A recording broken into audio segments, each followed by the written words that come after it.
Terungkap, sosok pria yang tarik tangan Presiden Jokowi bikin Panglima TNI terdiam dan Pas Pampres panik. Presiden Joko Widodo didekati seorang pria saat wawancara dengan media di salah satu rumah sakit daerah di Kabupaten Konawa, Sulawesi Tenggara, Selasa 14 Mei 2024. Sosok pria berbaju batik coklat yang tiba-tiba muncul dari pintu rumah sakit itu menerobos Pas Pampres dan hendak menarik Presiden Jokowi dari belakang. Sontak Pas Pampres langsung sigap menghentikan pria tersebut dan membawa jauh dari posisi Presiden berdiri. Sosok pria itu berhasil menerobos salah satu anggota Pas Pampres dan kemudian saat akan menarik Presiden Jokowi, Kapten Windra Sanur anggota Pas Pampres berbadan besar itu dengan cepat mendorong pria tersebut. Tampak Presiden Jokowi sedikit terdorong oleh Kapten Windra Sanur anggota Pas Pampres yang melindunginya. Sempat menoleh ke belakang, ekspresi Presiden Jokowi tetap tersenyum dan melanjutkan memberikan keterangannya kepada sejumlah awak media di lokasi.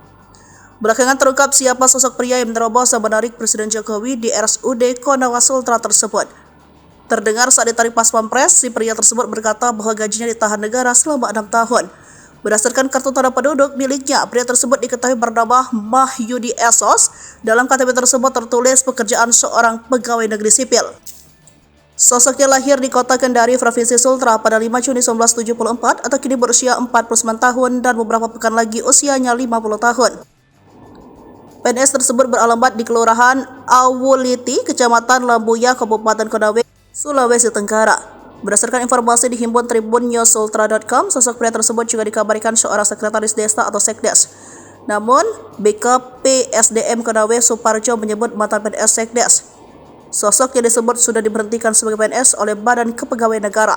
Atas dugaan pelanggaran tahun 2022 diberhentikan atas dugaan pemalsuan ijazah, jelas Suparjo. Dia pun memastikan sosok Mahyudin tak lagi memiliki hak menerima gaji PNS dan tidak terdaftar di BKN. Tidak ada penahanan gaji karena bersangkutan bukan lagi PNS, ujar Suparjo.